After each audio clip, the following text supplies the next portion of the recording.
Hare Krishna, Krishna Krishna, Hare Hare, Hare Rama, Rama Rama, Hare Hare।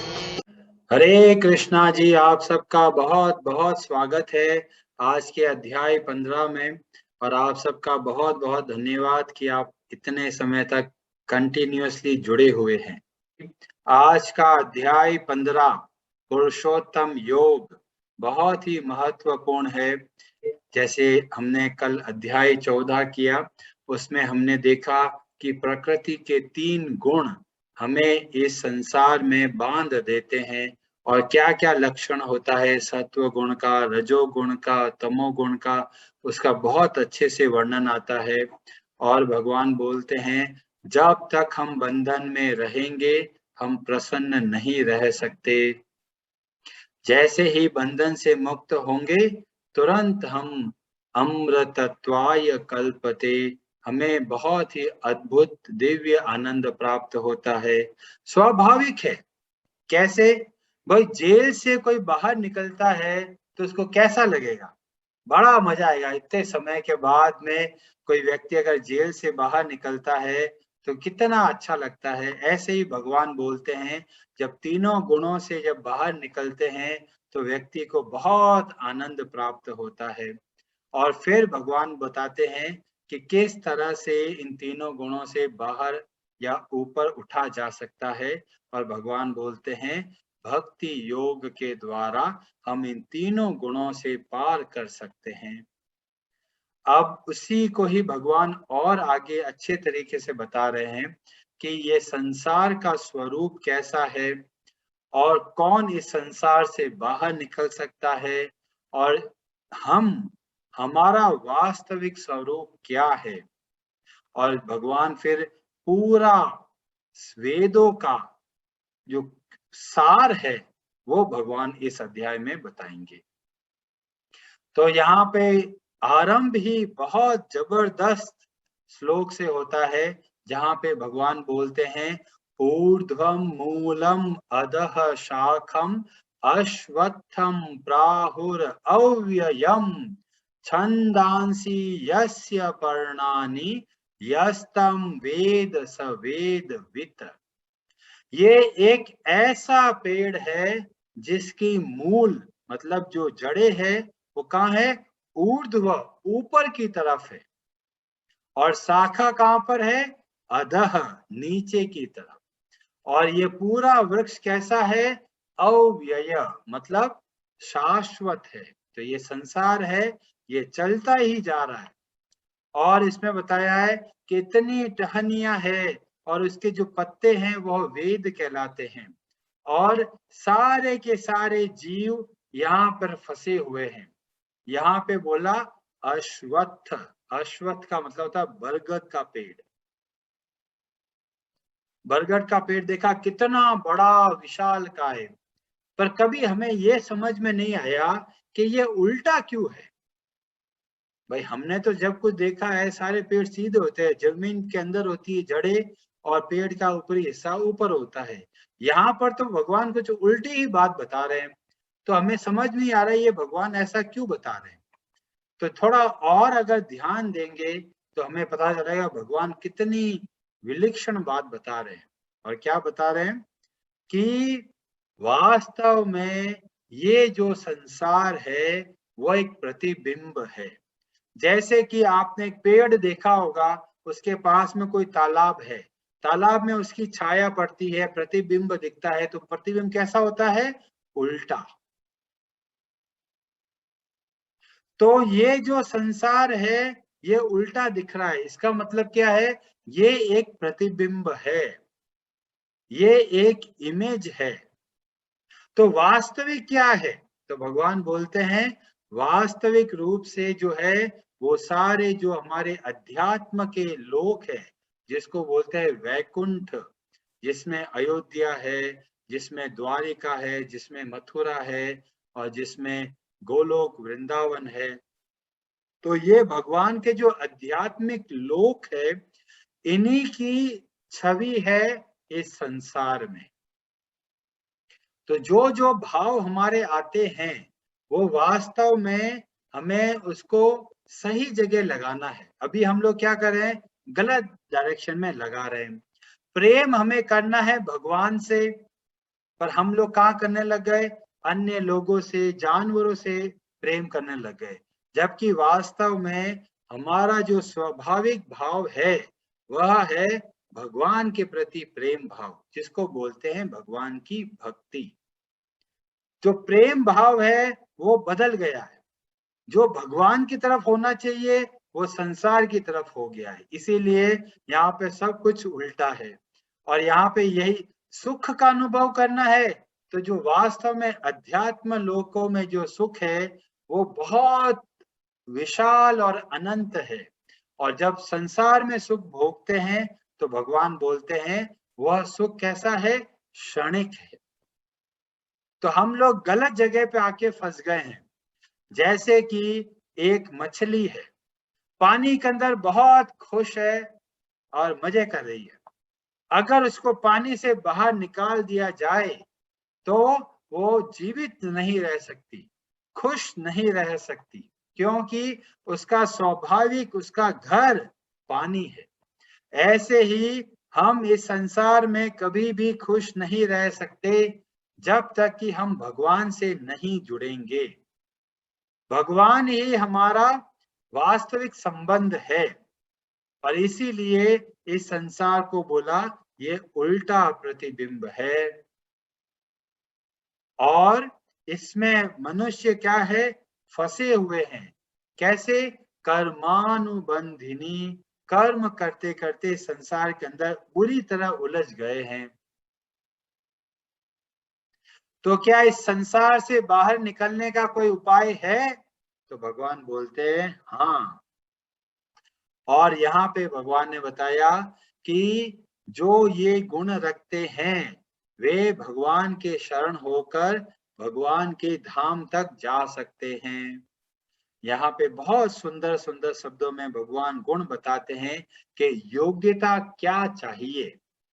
निर्मान मोहा जित संग दोषा अध्यात्म नित्या विनिवृत कामाः द्वंद्वेर विमुक्ताः सुख दुख संगेर गच्छन्त्य अमूढ़ाः पदम अव्ययम तत्।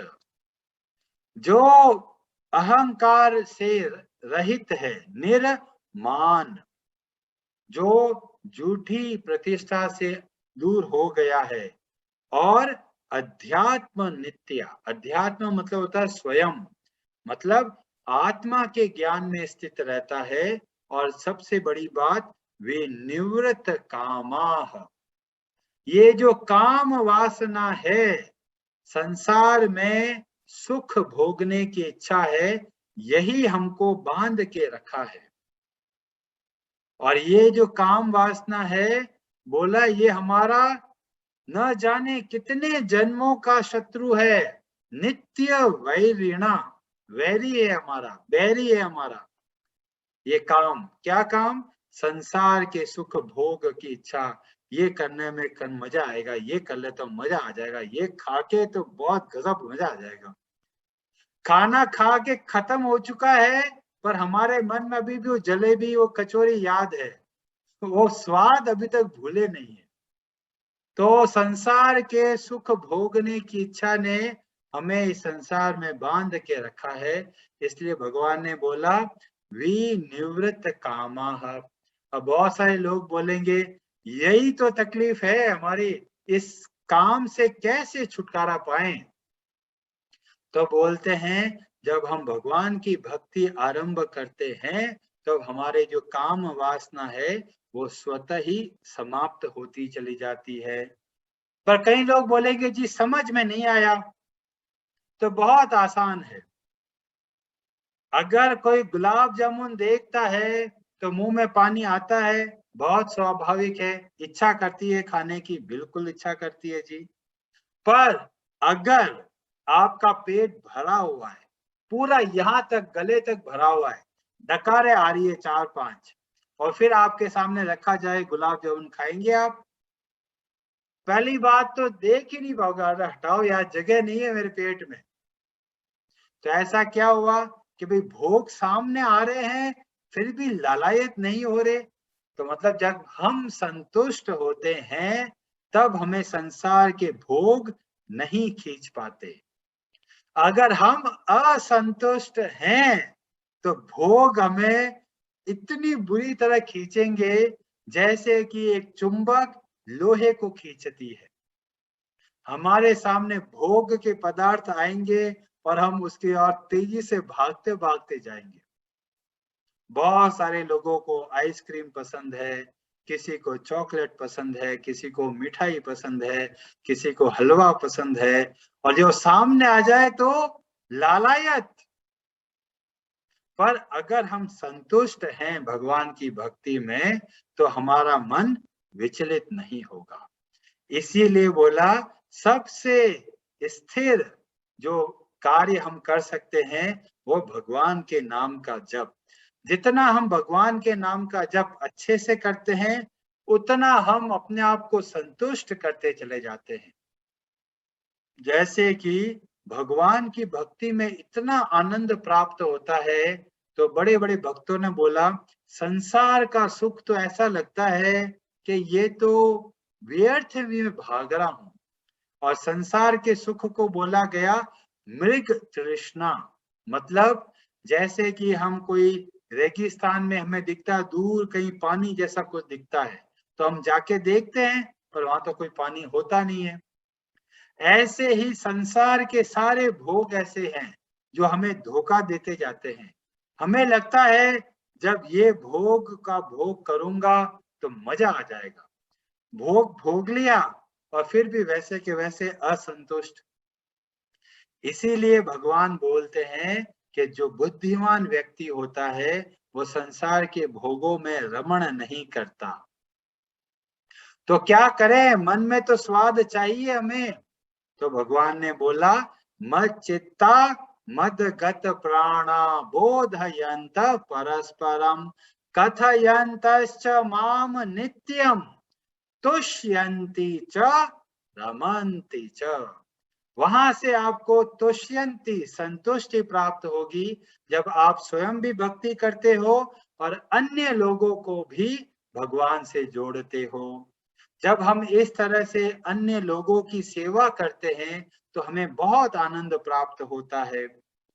जैसे कोई भिखारी है, आप खाना खाने वाले हो, आपको बहुत भूख लगी है और आप खाने वाले हो और आपके सामने एक भिखारी आ जाए और भिखारी बोले जी मेरे को बहुत भूख लगी है, थोड़ा खाना खिला दो। अब एक ही चपाती है, एक तरफ तो पेट त्राही त्राही कर रहा है, अरे मेरे को भूख लगी है, और दूसरी तरफ सामने भिखारी खड़ा है हमारे। अगर वो चपाती हम उस भिखारी को दे देते हैं और भिखारी अगर खाता है और उसको चेहरे पे एक मुस्कान आ जाती है, उसको देखकर हमें बहुत प्रसन्नता प्राप्त होती है। भले ही हम भूखे रह गए पर हमारे मन में एक आनंद की अनुभूति होती है। क्यों? क्योंकि जब हम सेवा करते हैं तो हमें बहुत आनंद प्राप्त होता है। और अगर किसी को भगवान से जोड़ा जाए तो हमारे आनंद की कोई सीमा ही नहीं। और ऐसे जब हम कार्य करते हैं तो हमारा मन संतुष्ट होता चला जाता है। और जितना हमारा मन संतुष्ट होता है और फिर भोग हमारे सामने आते हैं तो हम विचलित नहीं होते। जब इस अवस्था को प्राप्त करते हैं तो भगवान बोलते हैं ऐसे गुणों वाला व्यक्ति को बोला अमूढ़ा, बहुत ही बुद्धिमान व्यक्ति है। और वो कहाँ जाता है? पदम अव्ययम, भगवान के जो शाश्वत धाम है वहां जाते हैं। तो हमें इस काम वासना को कैसे हटाना है? जितना हम भगवान के प्रति अपना रुझान बढ़ाएंगे वो काम वासना स्वतः ही खत्म होती चली जाएगी। और आप चिंता मत कीजिए, पता नहीं कितने जन्म लग जाएंगे। आपने फैन का पंखे का स्विच बंद कर दिया है, पंखा थोड़ी देर चलता रहेगा पर बाद में वो पंखा रुक जाता है। ऐसे ही भले ही आपने भक्ति आरंभ कर ली है फिर भी मन के अंदर बहुत उथल पुथल है, चिंता मत कीजिए, आपने स्विच ऑफ कर दिया है, भक्ति के मार्ग में आगे बढ़ गए हो, अब थोड़ा समय की बात है बस। तो धैर्य से भगवान की भक्ति करनी है। अब भगवान ने बता दिया, वहां पहुंच तो गए भगवान के धाम, पर भगवान का धाम है कैसा?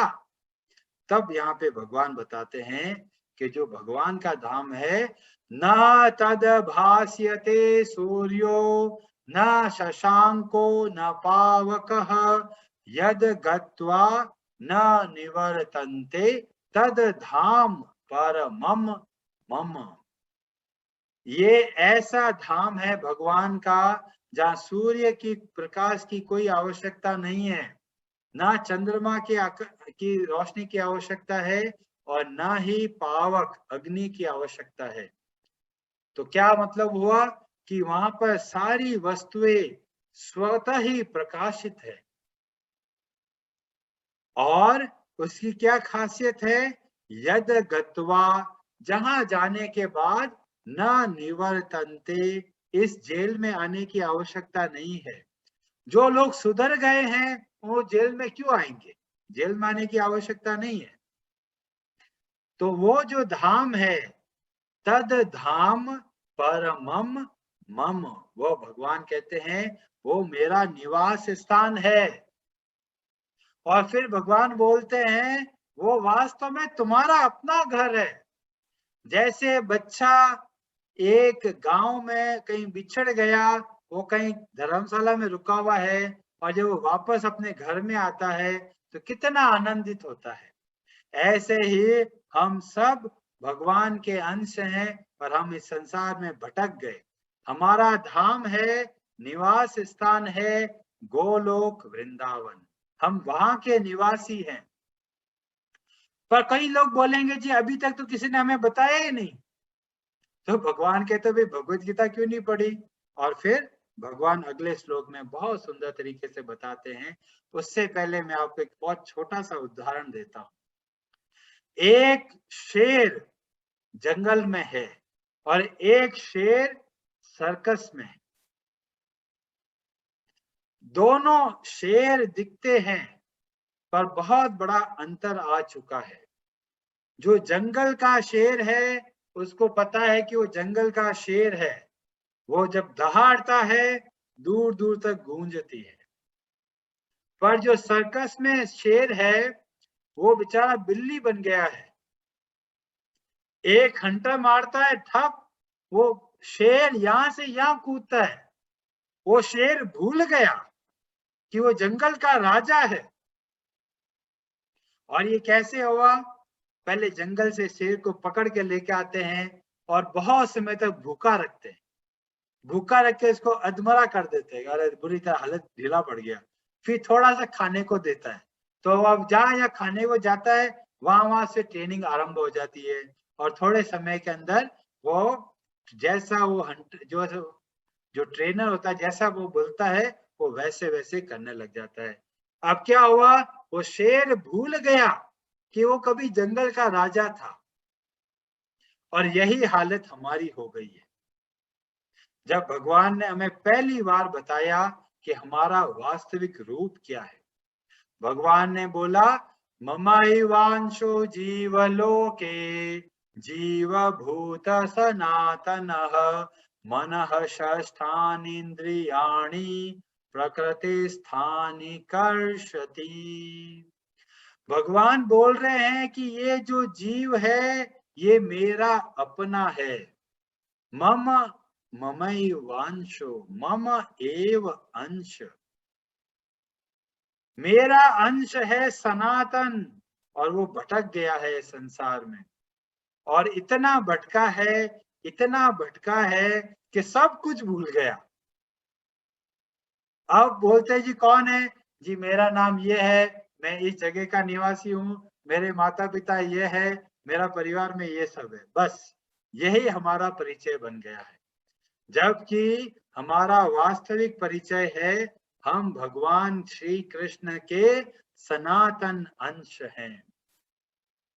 बहुत सारे लोग बोलते हैं जी इसकी पूजा कर लेते हैं, उसकी पूजा कर लेते हैं, इसकी पूजा कर लेते हैं। भगवान श्री कृष्ण बोले अरे तुम मेरे अंश हो, कहाँ भटक गए हो, कहाँ इधर उधर चक्करों में पड़े हो।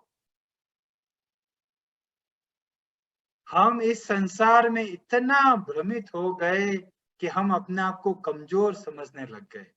एक छोटा सा समोसा हमको खींच कर लेके चला जाता है। ये छोटे छोटे संसार के भोग हमें खींच के चले लेके चले जाते हैं।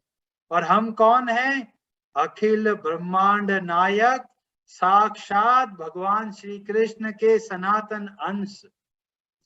वे भगवान श्री कृष्ण सर्वलोक महेश्वर, और हम यहाँ पे ढीले से होके बैठे हैं जी।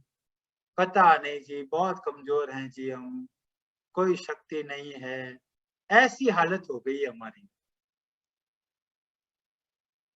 तो भगवत गीता हमें अपना वास्तविक चेहरा बताते हैं। भगवत गीता का ज्ञान हमें इतनी प्रचंड शक्ति प्रदान करता है कि आप कोई और नहीं, साक्षात स्वयं भगवान के सनातन अंश हैं। इस बात को अच्छे से समझ लेते हैं तो हर तरह का भय, शोक और विषाद तुरंत चला जाता है। पर पहचानेंगे कैसे? सबसे बड़ी समस्या यही तो है। क्यों इतने जन्म लिए हैं, इतने जन्म लिए हैं, कभी कहाँ उत्पन्न हुए हैं, और हम बिल्कुल ऐसे भूल गए, अब वापस कैसे जाएं? तो भगवान हमारे बहुत शुभ चिंतक है। तो भगवान जगह जगह पे अपने भक्तों को भेजते हैं कि बेचारे मेरा पुत्र भटक गया है, इसको वापस घर दिखाओ, घर का रास्ता बताओ। तो हमें एक ऐसे भक्त की आवश्यकता है जो हमें मार्ग दिखलाए। और रामायण के अंदर बहुत सुंदर तरीके से इस बात को बताया जाता है। तुलसीदास जी ने बहुत ही मधुर श्री रामचरितमानस में इतना सुंदर वर्णन करते हैं। अगर हम रामचरितमानस को भी इतना ध्यान से पढ़ते हैं तो हमें पता चलता है कि कैसे भक्तों का भाव है।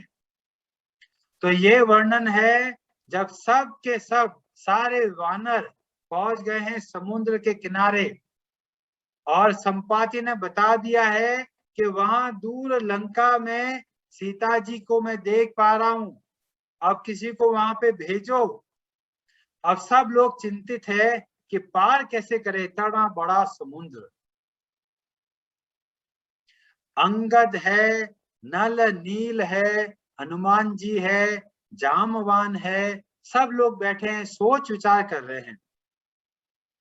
सब लोग बोल रहे हैं, अंगद बोल रहा है मैं छलांग लगे वहां पहुंच जाऊंगा, पर वापस कैसे आऊंगा।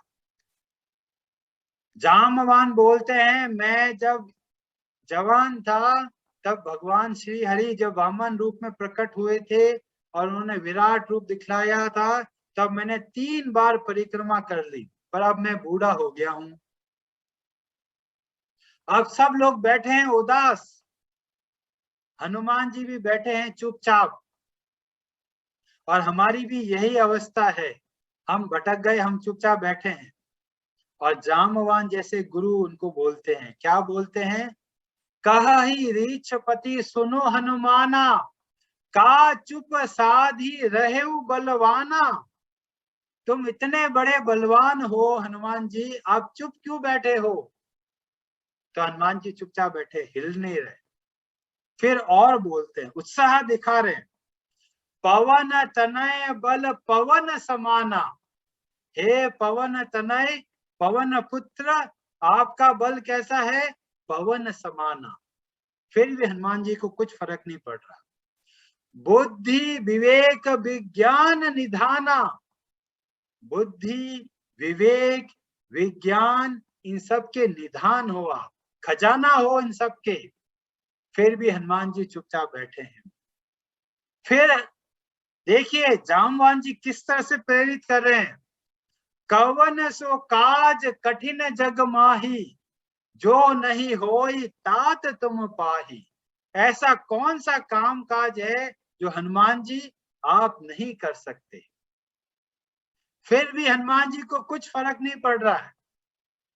और फिर सबसे बड़ा राम बाण फेंका जामवान ने, और जामवान जी बोले, राम काज लगी तव अवतारा। बस आधी लाइन ही बहुत है। सुनत भयऊ पर्वताकार, इतना विशाल काल बन गए। भगवान के लिए काम करना है, पूरी शक्ति के साथ कार्य करेंगे, पूरी ऊर्जा के साथ में कार्य करेंगे। तो जब हमें ऐसे भक्त प्राप्त हो जो हमें उत्साह से भगवान की भक्ति करना सिखाए, तो हमें अपना वास्तविक स्वरूप पता चलता है। और हनुमान जी बन गए बहुत विशाल। अब ऐसा नहीं कि विशाल बन गए तो भाग गए, नहीं। हनुमान जी बोलते हैं, मैं बहुत शक्तिशाली महसूस कर रहा हूं, मैं सब कुछ कर लूंगा। क्या क्या कर सकता हूं? सहित सहाय रावण ही मारी, रावण को मार के आता हूं मैं अभी। जो थोड़े समय पहले हनुमान जी चुपचाप बैठे थे, आप देखिए एक विशाल काय बनकर बोल रहे, मैं रावण को मार के आ जाता हूं। पर फिर भी हनुमान जी के अंदर विनम्रता देखिए। हनुमान जी ने क्या किया? ऐसे नहीं कि भाग गए, तुरंत बोला, जामवंत मैं पूछ हुई तो ही, जामवंत जी मैं आपसे पूछता हूं, उचित सिखावनु दीजहु मोहि। आप मुझे मार्ग बतलाइए।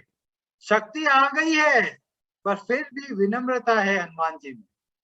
और हनुमान जी जामवान को बोलते हैं, मैं बहुत कुछ कर सकता हूं, पर मुझे आप बताइए कि मुझे क्या करना है। फिर जामवान बोलते हैं, भाई रावण को मारना मत, बस जाके पता लगा के आ जाओ, बाकी सारा काम भगवान श्री राम पे छोड़ दो। तो तुम केवल राम के दूत बन के जाओ, पता करके आओ। तो ये देखिए बदलाव कैसे आया। जब कोई जामवान जैसे भक्त हमारे जीवन में हो, जो हमें प्रेरणा दे भगवान के कार्य करने के लिए, और जब हम भगवान के लिए कार्य करने का सोचते हैं, तो हमें बहुत शक्ति प्राप्त होती है। आप ये मत सोचिए भगवान का कार्य करूंगा तो मैं अकेले कैसे करूंगा। भगवान का कार्य का सोचते ही आपको सारी शक्तियां प्राप्त हो जाती है। आपका दिमाग तेज चलने लग जाता है कि किस तरह से भगवान की सेवा करनी है। जामवाल जी ने बता दिया, किष्किंधा कांड खत्म हो जाता है, सुंदरकांड आरंभ होता है। जैसे ही सुंदरकांड आरंभ होता है, तुलसीदास जी बहुत सुंदर तरीके से हनुमान जी की एक स्तुति करते हैं। बहुत सुंदर स्तुति है। अगर जो हनुमान जी को बहुत अपना स्वामी की तरह मानते हैं, तो आप इसको याद कर सकते हैं। अतुलित बल धामम हेम शैलाभ देहम धनुज वन कृशानुम ज्ञानी नाम अग्रगण्यम सकल गुण निधानम वानराणाम धीशम रघुपति प्रिय भक्तम वात जातम नमामि। और फिर हनुमान जी क्या कर रहे हैं?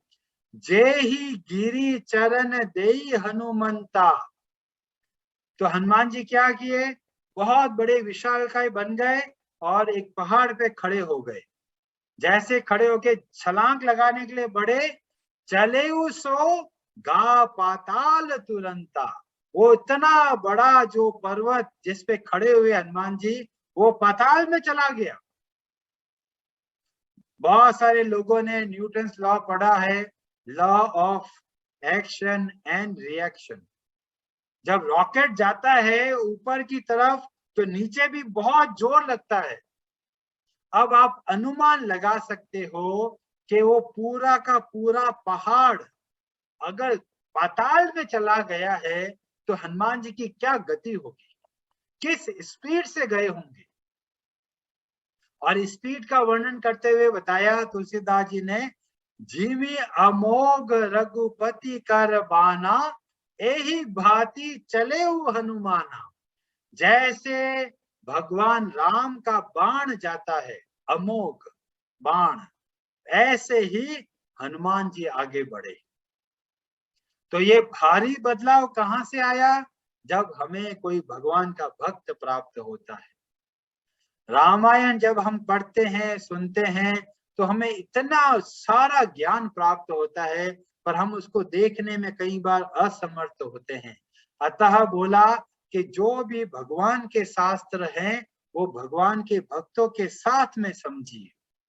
रामायण में इतना सारा ज्ञान बताया है कि हम अपना जीवन बहुत अच्छे तरीके से निभा सकते हैं।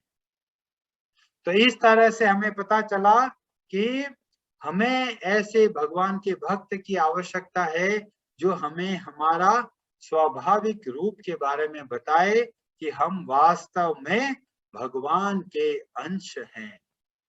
ममैवांशो जीव लोके जीव भूतः सनातनः। जब हम इस बात का ध्यान रखते हैं तो ये भूत प्रेत इनसे किसी से हम डरे ही नहीं लगेगा। क्यों डर लगेगा? हम भगवान के अंश हैं। और फिर वापस चलते हैं भगवत गीता में। अब यहाँ पे भगवान बोलते हैं कि चलो ठीक है, जो यहाँ से सीधा मेरे धाम आ गए वो तो चलो अच्छी बात है, पर एक शरीर से दूसरे शरीर में ये जीव कैसे जाता है? तो बोला शरीरम यदवापनोति यच्चाप्युत्क्रामतीश्वरः गृहीत्वेतानि संयाति वायुर्गन्धानि वाशयात्। कि जिस तरह सुगंध को हवा लेके चली जाती है, ऐसे ही एक शरीर से जीवात्मा दूसरे शरीर को जाता है। और साथ में कौन चलता है? सूक्ष्म शरीर। बहुत सारे साइंटिस्ट लोग बोलते हैं कि जो हमारे मेमोरी है, जो हमारी बुद्धि है, कहते हैं वो सब हमारे इस दिमाग के अंदर स्टोर है। जब कोई साइंटिस्ट ऐसा बोलते हैं तो उनसे प्रश्न किया जाता है कि भाई जो दूसरा व्यक्ति जिसका जन्म हुआ है उसको पुरानी बातें कैसे याद आ जाती है? भाई ब्रेन तो वही रह गया ना। तो ऐसा क्या है जो अपने दिमाग में सारी मेमोरीज को लेके जाता है? तो जब हम भगवत गीता के ज्ञान को समझते हैं तो हमें पता चलता है कि जब हम एक शरीर से दूसरे शरीर में जाते हैं तो हमारे साथ सूक्ष्म शरीर भी चलता है। और वो सूक्ष्म शरीर में कौन कौन है? उसमें है मन, उसमें है बुद्धि और उसमें है अहंकार। ये तीन चीजें हमारे अगले शरीर में भी जाता है। और सारी जो मेमोरी है वो कहाँ पर है? वो हमारे मन में स्टोर है। तो इसीलिए जब हमें सपने मिलता है तो सपने में हम लोग बहुत सारी चीजें देखते हैं। चेहरा किसी का होता है, परिस्थितियां किसी की होती है, सब कुछ मिक्स होता है। कभी बचपन में चला गया, बचपन में बड़े दिख रहे हैं, कभी छोटे दिख रहे हैं, कभी कोई दिख रहा है, कभी कोई दिख रहा है। तो ये सब क्यों दिख रहा है? क्योंकि हमारे मन के अंदर कितने ही जन्म हुए हैं उन सब का डेटा वहां पे स्टोर है। और इसीलिए हमें तरह तरह के सपने आते हैं। कई बार ऐसे सपने आते हैं, ऐसी जगहों के सपने आते हैं जो कभी हम गए नहीं, कभी हमने देखा भी नहीं। साइंटिस्ट लोग इसको नहीं बता सकते, पर भगवत गीता के ज्ञान को समझेंगे तो तुरंत हमें समझ में आ जाएगा। और इसीलिए बोला कि जैसे रही भावना उसी के अनुसार हमें शरीर प्राप्त होता है, क्योंकि सूक्ष्म शरीर के अंदर वो रिकॉर्ड हो जाता है। ऐसे ही जब हम भक्ति करते हैं तो हमारा मन अगले जन्म में भी साथ में रहता है। तो पिछले जन्म में जितनी भक्ति करी है उतनी भक्ति वहीं से हम आगे से स्टार्ट करते हैं। इतना सिंपल ज्ञान भगवान ने इतने अच्छे तरीके से बताया। और भगवान को पता है कि भाई समझ में नहीं आता लोगों को, इसलिए भगवान क्या करते हैं? उदाहरण देते हैं। तो यहाँ पे बहुत सुंदर उदाहरण दिया, जैसे कि सुगंध का और वायु का दिया। कहीं दूर बैठे हो, आपको भीनी भीनी सुगंध आएगी। भले ही पकवान कहीं दूर बन रहे हैं, पर हवा का झोंके के साथ में सुगंध आ जाती है। ऐसे ही भगवान ने बोला कि यह जीव एक शरीर से दूसरे शरीर में जाता है सूक्ष्म शरीर के साथ में, और इस ज्ञान को हम लोग समझ जाते हैं तो हमें पता चलता है कि बहुत सारी जो पहेलियां है वो सब सुलझती चली जाती है। और फिर भगवान बोलते हैं कि फिर भी बहुत सारे लोग हैं जो इसको समझ नहीं पाते। क्यों नहीं समझ पाते? क्योंकि उनके अंदर ज्ञान चक्षु नहीं है। जैसे कि हम एक कार चलाते हैं, कार रुक गई, खराब हो गई है, अब हमने डिग्गी खोल के और आगे का इंजन खोल के बैठ गए, पर हमें कुछ पल्ले नहीं पड़ रहा कि क्या प्रॉब्लम है। मैकेनिक को बुलाते हैं, मैकेनिक सीधा जाके बोलता जी इसका बेल्ट टूट गया है। तो हम लोग सोचते रहते हैं अरे ये जो मैकेनिक आया है तुरंत उसने बता दिया ये तकलीफ है। कैसे पता चला? कि सर मैंने बहुत ट्रेनिंग ली है, मेरे पास ज्ञान चक्षु है, मैं वो चीज देख सकता हूँ जो आप नहीं देख सकते। ऐसे ही भगवत गीता का ज्ञान हमारे ज्ञान चक्षु को खोल देता है। जितना ज्ञान हमें प्राप्त होता है भगवत गीता से, उतना ज्ञान से हम चीजों को अच्छे से समझ सकते हैं कि अभी हमारी क्या अवस्था है, हमारे किस तरफ जाना है, सब कुछ रास्ता साफ दिखता है। और भगवत गीता का ज्ञान प्राप्त नहीं करते तो हमें ऐसा लगता है कि चारों तरफ अंधेरा है, हमें पता ही नहीं कि हमें क्या करना है और कहाँ जाना है। फिर भगवान बहुत अच्छे तरीके से बताते हैं कि मैं कहाँ कहाँ व्याप्त हूँ। उसमें 2 श्लोक मैंने लिए हैं, बाकी और भी बातें भगवान बताते हैं। उसमें बोला कि पुष्णामि च औषधीः सर्वा सोमो भूत्वा रसात्मकः। जो चंद्रमा की किरणें है वो औषधियों को पुष्ट करते हैं। और जो ये चंद्रमा कौन है? कि भगवान की शक्ति के अंतर्गत कार्य करता है। और चंद्रमा का बहुत महत्व है। साइंटिस्ट लोगों ने पता कर लिया कि सूर्य की किरणों का बहुत महत्व है, विटामिन डी मिलता है, ये है, शरीर स्वस्थ होता है। पर अभी तक साइंटिस्ट लोगों ने चंद्रमा की किरणों पे विश्लेषण नहीं किया है। और हमारे शास्त्र उससे पहले बता चुके हैं कि ये चंद्रमा की किरणें हमारे शरीर को भी पुष्ट करती है और जो औषधि है उनको भी पुष्ट करती है। और जब हम आयुर्वेद पढ़ते हैं तो बताया जाता है कि चंद्रमा जब पूर्ण किरणों के साथ हो, जैसे कि पूर्णिमा, उस वक्त हमें जो चंद्रमा की किरणों के वहां पर हमें घूमना चाहिए, क्योंकि जो चंद्रमा की किरणें हैं वह भी हमारे शरीर के लिए बहुत लाभदायक है। पर साइंटिस्ट लोगों को अभी इतना पता नहीं है। पर जब हम भगवान की भगवत गीता समझते हैं और आयुर्वेद के बारे में पढ़ते हैं तो वहां पे बहुत अच्छे से वर्णन आता है।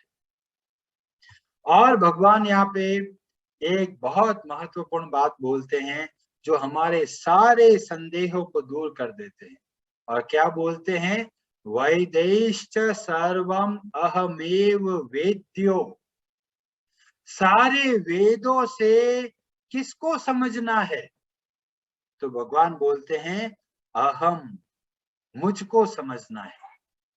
तो चाहे आप शिव पुराण पढ़ोगे, चाहे देवी भागवत पढ़ो, चाहे विष्णु पुराण पढ़ो, या आप आदित्य हृदय स्तोत्रम पढ़ो, जो भी करो, जो भी वेदों का ज्ञान है वो फाइनली, अल्टीमेटली और हर तरह से भगवान श्री कृष्ण के बारे में ही बताता है।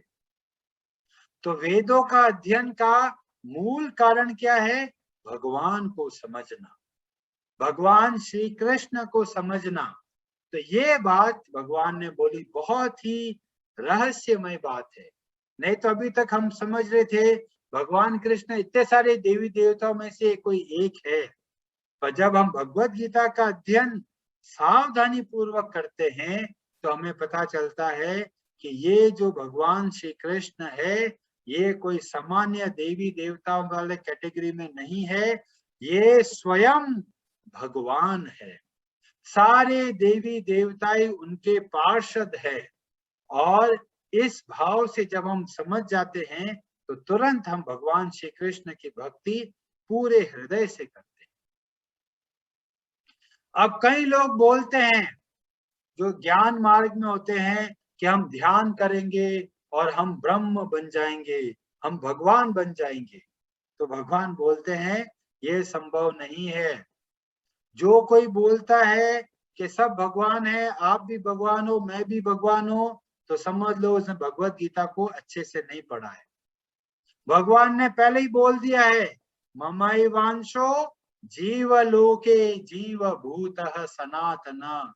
ये जो जीव है मेरा अंश है और सनातन है, मतलब अंश कभी पूर्ण नहीं बन पाएगा। तो इस बात को बताते हुए भगवान बताते हैं, द्वा विमो पुरुषो, दो तरह के पुरुष मतलब जीव है, मतलब जीवात्मा है। कौन है? एक वह जो घिर जाते हैं, जो कि संसार के निवासी हैं, जैसे कि हम सब। एक है जो घिरते नहीं अपनी स्थिति से, जो कि भगवान के लोकों में रहते हैं, भगवान के भक्त। ये दो तरह के जीव हैं। और भगवान ने बोला उन दोनों से भी उत्तम कोई और है। उत्तमः पुरुषवत् अन्यः परमात्मेत युदाहृतः यो लोकत्रयमाविश्य बिभर्त्य अव्यय ईश्वरः। उन दो प्रकार के जीवात्माओं से भी एक और है, और वो कौन है? यस्माक्षरम अतीतो अहम शरादपि च उत्तमः अतोस्मि लोके वेदे च प्रथितः पुरुषोत्तमः। भगवान श्री कृष्ण बोलते हैं कि मैं उन दोनों प्रकार के जीवों से उत्तम हूँ, अतः पुरुषोत्तम नाम से विख्यात हूँ। तो इसका मतलब यह हुआ, कोई भी साधना करने से भगवान श्री कृष्ण नहीं बन जाता। कोई कितना भी योग कर ले, कोई कितना भी ज्ञान मार्ग में चला जाए, कोई कितना भी सिद्धि प्राप्त कर ले, पर कोई भी भगवान श्री कृष्ण के बराबरी नहीं कर सकता, क्योंकि वो सब में सर्वश्रेष्ठ है। अब कई लोग बोलेंगे भगवान ने तो बहुत बड़ा भेदभाव कर लिया हमारे साथ, हमें तो बना दिया अंश और खुद बन गए पूर्ण, ऐसा हमारे साथ भेदभाव क्यों किया? ममैवांशो जीवलोके, तो हमें तो बना दिया अंश, छोटा सा हिस्सा बना दिया, और खुद पूरे के पूरे हो। क्यों भगवान आपने ये भेदभाव क्यों किया हमारे साथ? तो भगवान बोलते हैं जो अंश है वो मुझसे भी बड़ा है। ये क्या बात हुई? तो भगवान बोलते हैं भागवतम में, भगवान श्री कृष्ण बोलते हैं कि वास्तव में मैं स्वतंत्र नहीं हूं, मैं तो अपने भक्तों के अधीन हूं। तो बोला अहम भक्त पराधीनो, और बोलते हैं मैं भले ही पूर्ण हूं पर मैं फिर भी अपने भक्तों का दास हूं। रामचरितमानस में आता है, भगवान राम बोलते हैं मैं तो भक्तन का दास और भगत मेरे मुकुट मणि। ताही अहिर की छोहरिया छछिया भर छाछ पे नाच नचावे। तो अंश बनाकर भगवान ने बोला कि आप मुझे वश में कर सकते हो, और अतः आपको अंश बनाकर भगवान ने अपना सारा कंट्रोल हमको दे दिया। और जब हम प्रेम भाव से भगवान की भक्ति करते हैं तो भगवान कहते हैं मैं तो आपके साथ खड़ा हूं। बलि महाराज का प्रसंग आता है तो हमें पता चलता है कि भगवान वामन देव द्वारपाल बन के रहते हैं बलि महाराज के। तो ऐसे दयालु भगवान से लोग पता नहीं क्यों अनावश्यक बिना कोई कारण से कोई द्वेष करता है, कोई भय करता है, कोई भगवान से कोई लेना देना नहीं, कोई ऐसे लोग भी है। इतने दयालु भगवान के अपना सारा पूरे घर का खजाने की चाबी हमको दे दी है। और यहाँ पे भगवान बोलते हैं कि ये बात अगर कोई अच्छे से समझ जाता है तो क्या करता है, यो मामेवम असम्मूढ़ो जानाति पुरुषोत्तमम स सर्वविद भजति माम सर्वभावेन भारत। जो भगवान श्री कृष्ण को पूर्ण पुरुषोत्तम समझ जाता है वो क्या करता है, पूरे हृदय से सर्वविद भजति, भगवान श्री कृष्ण का भजन करने के लिए तैयार हो जाता है। तो हम अगर भगवान श्री कृष्ण की भक्ति आरंभ कर चुके हैं, मतलब हमने भगवत गीता के ज्ञान को समझ पा रहे हैं। नहीं तो अभी भी लोग सोचेंगे कृष्ण भगवान की पूजा करो, शिव जी भगवान की पूजा करो, गणेश जी की पूजा करो, इसकी पूजा करो, उसकी पूजा करो। भगवान चिल्ला चिल्ला के बोल रहे हैं कि भाई तुम मेरे अपने हो, कहाँ भटक रहे हो इस संसार में। और फिर भी बहुत सारे लोग हैं जो कहते जी हमारा ज्ञान सर्वोत्तम है, हमने जो समझ लिया है अब हमें और बताने की जरूरत नहीं है। और भगवान क्या बोलते हैं, अगले श्लोक में बोलते हैं, इति गुह्यतमं शास्त्रम इदम उक्तम मया अनघ एतद् बुद्धवा बुद्धिमान स्यात् कृत कृत्यश्च भारत। ये इतना गूढ़ ज्ञान मैंने तुम्हें बता दिया है, और जो समझ जाता है वह बुद्धिमान और कृत कृत्य, मतलब सब कुछ तरह से पूर्ण हो जाता है। तो ये भगवान का सर्वगुह्यतम ज्ञान, इतना गूढ़ रहस्य भगवान बता रहे हैं। क्यों बता रहे हैं, क्योंकि अर्जुन कैसा है, उनका भक्त है, उनका सखा है, और उनके हृदय में किसी प्रकार का द्वेष का भाव नहीं। तो अगर हमारे मन में द्वेष भाव रहेगा तो हम भगवत गीता के ज्ञान को नहीं समझ पाएंगे। और जब हम भक्तों के संग में रह के समझने का प्रयत्न करते हैं तो हम इस ज्ञान को समझ पाते हैं। नहीं तो लोग कितनी बार ही भगवत गीता को पढ़ लिया है पर फिर भी समझ में नहीं आता। क्यों नहीं आता, जब तक हम भगवान के भक्तों के संग में भगवत गीता का अध्ययन नहीं करेंगे तब तक हम नहीं समझ पाएंगे। और इसीलिए भगवान और आगे बताते हैं कि भक्तया माम अभिजानाति, जो भक्त है केवल वही मुझे समझ सकते हैं कि मैं कैसा हूं। ईश्वरः परमः कृष्ण सच्चिदानंद विग्रह अनादिर आदिर गोविंद सर्व कारण कारणम। तो कहाँ भगवान श्री कृष्ण, जिनकी इच्छाओं पर तरह तरह के भगवान विष्णु के अवतार होते हैं, और भगवान विष्णु के शरीरों के अंदर से बहुत सारे ब्रह्मांड उत्पन्न होते हैं। हर ब्रह्मांड के अंदर 14 भुवन है, उसमें न जाने कितने देवी देवताएं हैं जो उस ब्रह्मांड को चलाते हैं। तो जो समझ जाते हैं भगवान श्री कृष्ण की क्या स्थिति है, और भगवान श्री कृष्ण कितने दयालु है कि अपना सब कुछ न्योछावर कर दिया है अपने भक्तों पर।